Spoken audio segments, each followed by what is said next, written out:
पकड़ो पकड़ो पकड़ो, अरे बच्चे को लेकर भाग गया, पकड़ो। अरे क्या हुआ भाई, सुबह सुबह अपने गांव में ये शोर कैसा? अरे किसी के घर में चोरी या डकैती हुई है क्या? नहीं भाई, ध्यान से सुनो, लोग ढोल नगाड़े पीट रहे हैं, शायद कोई जंगली जानवर हो। पंडित ज्ञानचंद उधर से ही आ रहा है, आओ उसी से पूछते हैं।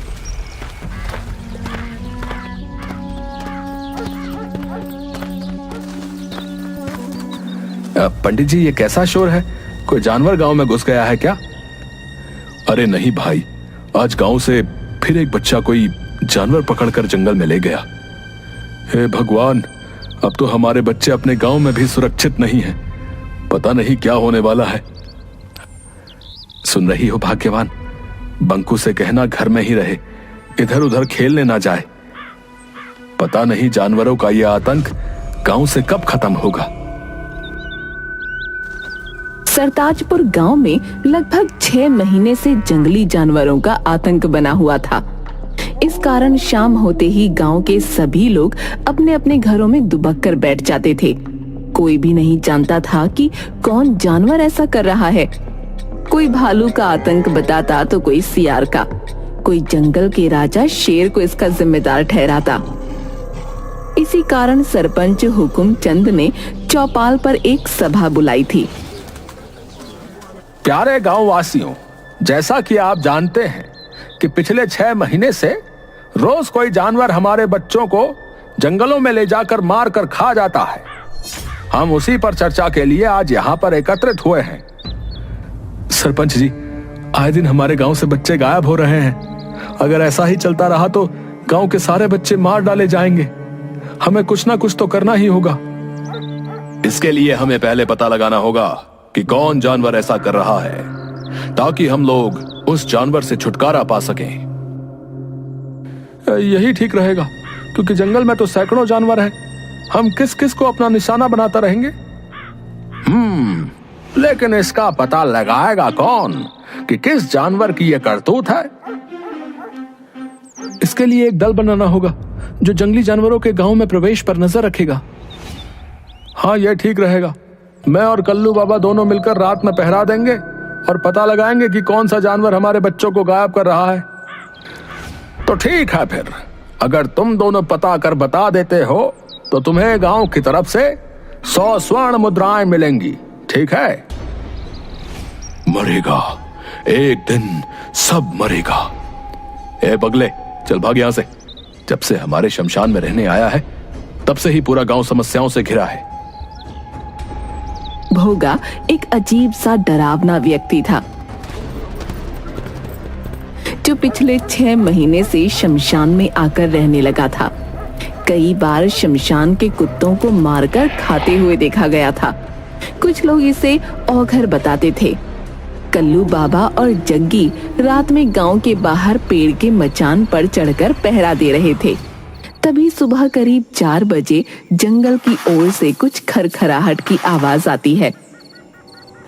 कल्लू बाबा, झाड़ियों के झुरमुट से कुछ आवाज आ रही है, चलो चलकर देखते हैं। हाँ चलो, तुम आगे चलो, मैं पीछे से देखता रहूंगा, ताकि पीछे से कोई जानवर तुम पर हमला नहीं कर सके। अरे कल्लू बाबा, तुम तो बाबा हो, भूत पिशाच को तो तुम अपने झोले में रखते हो। तुम आगे चलो ना, मैं तुम्हारे पीछे रहूंगा। ठीक है, लेकिन तुम पीछे मजबूती से डंडे पकड़े रहना। जैसे ही कोई आहट हो, सतर्क हो जाना। चलो आओ मेरे पीछे।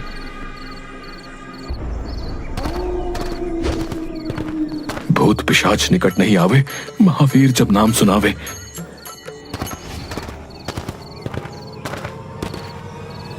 तभी जग्गी के पैरों में कुछ लताएं उलझ जाती हैं, जिन्हें निकालने के लिए जग्गी कल्लू बाबा के कंधे पर हाथ रख रोकता है। कल्लू बाबा को लगता है कि कोई भूत उसे पकड़ रहा है। वो चिल्लाते हुए भागने लगते हैं। भूत भूत भूत, बचाओ बचाओ। जग्गी तुरंत पीछे मुड़कर भागना चाहता है। तभी कल्लू बाबा बचाओ बचाओ करते हुए पीछे मुड़कर जग्गी के गले को पकड़ लेते हैं। उसकी पीठ पर चढ़ जाता है। जग्गी को लगता है कि सचमुच भूत उसकी पीठ पर चढ़ गया। वो पूरी ताकत से दौड़ पड़ता है और लताओं से उलझकर कल्लू बाबा के साथ ही गिर पड़ता है। बचाओ, कल्लू बाबा बचाओ, मेरी पीठ पर भूत चढ़ा है, मर गया रे। अरे मेरे बाल बच्चों का क्या होगा? अबे चुप, पीछे से कंधे पर हाथ रखकर मुझे खुद डरा दिया और अब चिल्लाकर और डरा रहा है। बड़ा बाबा बने फिरते हो, भूत बैताल प्रेत पिशाच सभी को अपनी चोटी में बांध कर रखते हो और कंधे पर हाथ रखते ही डर गए, ढोंगी बाबा कहीं के। रुको रुको, गौर से ये आवाज सुनो, लगता है सचमुच कोई खूंखार जानवर हमारी तरफ ही आ रहा है। देख क्या रहे हो, भागो। दोनों भूत भूत चिल्लाते हुए गांव की ओर भागते हैं। सुबह होने ही वाली थी। कुछ लोग चौपाल पर आग ताप रहे थे। उन्होंने दोनों की आवाजें सुनी तो उनकी ओर लाठी डंडे लेकर दौड़े। बचाओ बचाओ, भागो भागो, पीछे भूत आ रहा है। अरे कौन सा भूत? अरे कैसा भूत भैया? तुम्हारे पीछे तो कोई नहीं है। अरे है, अरे सुनो आवाज सुनो, वो इधर ही आ रहा है, भागो। आवाजें लगातार बढ़ती ही जा रही थीं। सभी डर के मारे अपने अपने घरों में बंद होकर सहमे हुए खिड़की से देखने लगते हैं। तभी बंकू अपने घर से एक डंडा लेकर बाहर आता है। बेटा घर के अंदर आजा, देखो ना जी अपना बंकू बाहर चला गया है। अरे बेटा बंकू अंदर आजा, देख बेटा सभी लोग अपने अपने घर के अंदर हैं। नहीं पिताजी, हमारे कई दोस्त गायब हो गए हैं। आज हम भी देखेंगे कि कौन है जो हमारे गांव के बच्चों को गायब कर रहा है। मरेगा, सब मरेगा। तभी उधर से जुगनू की आवाज आती है। बंकू, अरे भैंसिया का रस्सी पकड़, अरे आधे घंटे से पूरा गांव दौड़ा रहा है। बंकू भैंस की रस्सी पकड़ लेता है। भैंस के पैर के पीछे एक बाल्टी फंसी हुई थी, जिसके ईंट पत्थर से टकराने से आवाज निकल रही थी। भैंस तो मैं द्वार पर बांध कर आया था, फिर ये खुली कैसे? वो माँ ने कहा कि बाहर भैंस को ठंड लग रही होगी, उसे गौशाला में बांध दो। भैंस बिदक कर भागने लगी, भागते हुए उसके पैर में बाल्टी फंस गई। जग्गी और कल्लू बाबा, हैं? तुम लोगों के डरपोक होने के कारण आज पूरा गांव भयभीत हो गया भाई। वो तो बंकू ने बहादुरी दिखाई, लेकिन बात तो यही है कि आखिर बच्चों का शिकार कौन कर रहा है? तभी सेठ मंगत लाल रोते रोते आता है। सरपंच जी, मेरा बेटा सुधीर घर पर नहीं है। नौकरों ने बताया कि सुधीर को शेर दबोच कर ले गया है जंगल की ओर। हाय मैं लुट गया, हाय मैं बर्बाद हो गया, मेरा इकलौता बेटा। धैर्य रखो मंगत लाल, धैर्य रखो, हम सभी उसी का उपाय ढूंढने के लिए यहाँ इकट्ठा हुए हैं। सुधीर मेरा भी दोस्त था, हमें उसे ढूंढना ही होगा। बंकू घर में बिना बताए जंगल की ओर चल देता है।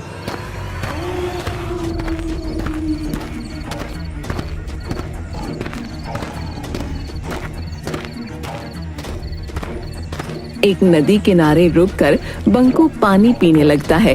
तभी एक काला नाग उसे डस लेता है।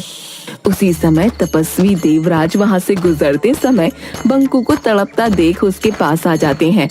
सांप को पानी में जाता देख तपस्वी देवराज तुरंत समझ जाते हैं कि बालक को सांप ने काट लिया है।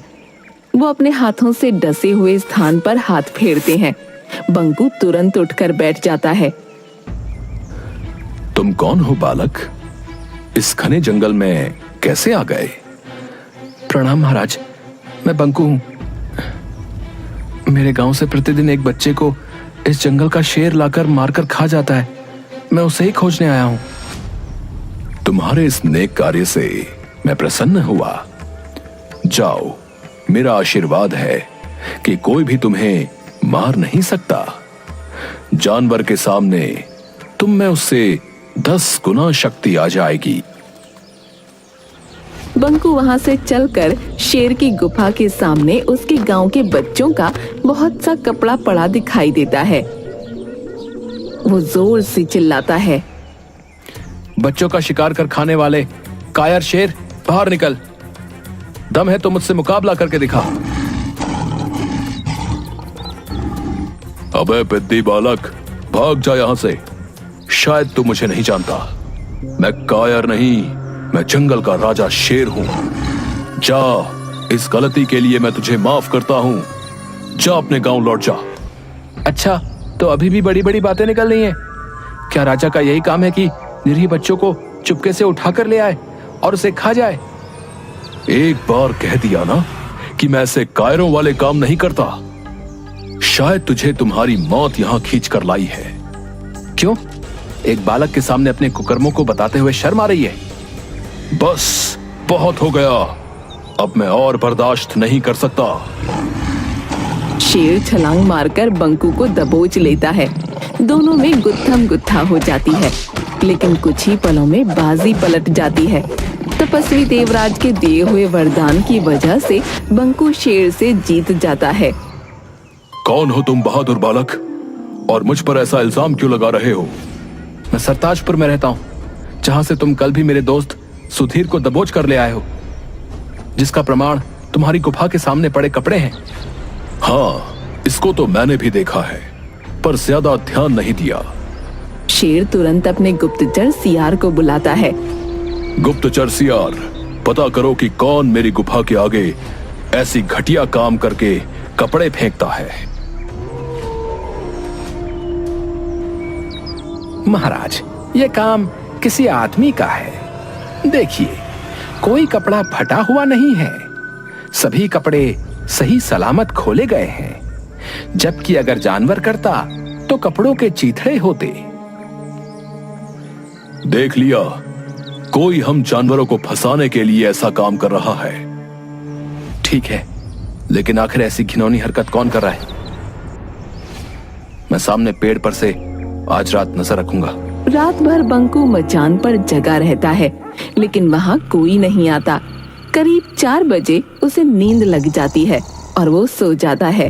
तभी चिड़िया की आवाज सुनकर बंकू जग जाता है।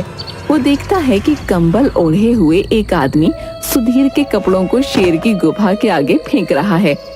बंकू मचान से उतरकर उस आदमी को पकड़ लेता है। भौंकता कहाँ है? जरा अपना चेहरा तो दिखा। भोगा, तुम तो गांव के सारे बच्चे तुम ही गायब कर रहे हो। मरेगा, सब मरेगा। अब कोई नहीं मरेगा, अब बस तू ही मरेगा। इतना कहकर बंकू जोर से भोगा के पेट में मुक्का मारता है, लेकिन भोगा को कुछ नहीं होता। अलबत्ता भोगा के एक मुक्के से वो बेहोश हो जाता है। समय पर शेर के आ जाने से भोगा वहां से भाग जाता है। उठो बालक। वो कहाँ गया?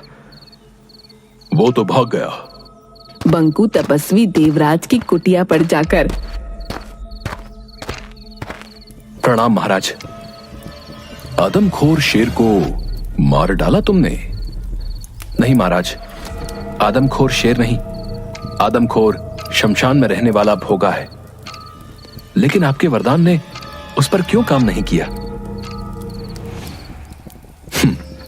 मैंने वरदान दिया था कि जानवर के सामने तुम में उससे 10 गुना शक्ति आ जाएगी। ये आदमी पर लागू नहीं होता। उस भोगा में तो बहुत शक्ति है, उसे परास्त करना मुश्किल है। भोगा ने एक ऋषि को खाने में मांस दे दिया था। तब ऋषि ने उसे शमशान का मांस खाने का श्राप दे दिया था। उसको मारने का क्या उपाय है महाराज? वो सिर्फ बेल के पेड़ की लकड़ी से बने औजार से ही मर सकता है। लेकिन उसे मारने के तुरंत बाद 200 गज उसकी परिधि से बाहर निकलना होगा, नहीं तो सामने वाला भी मर जाएगा। बंकू बेल के पेड़ की लकड़ी को नुकीला करके भाला बना लेता है और चीते पर बैठ शमशान पहुंच जाता है।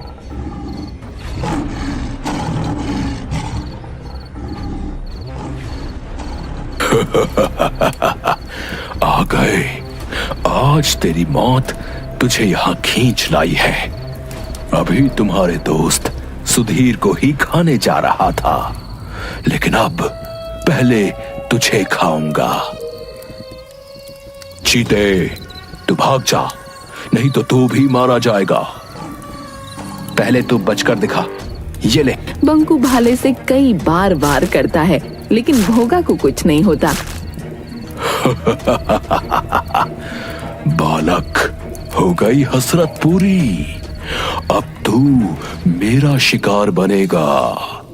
तभी अचानक तपस्वी देवराज वहां प्रकट होते हैं। बंकू, भाले को उसकी नाभि में मारो। बंकू जैसे ही भोगा की नाभि में भाला मारता है, एक विस्फोट होता है। बंकू तुरंत चीते पर बैठकर 200 गज दूर हट जाता है। भोगा का शरीर वहीं भस्म हो जाता है। बंकू को सुधीर के साथ आते हुए देखकर गांव वाले खुशी से उछल पड़ते हैं। सेठ मंगत लाल और सरपंच हुकुम सिंह बंकू को इस कार्य के लिए 500 स्वर्ण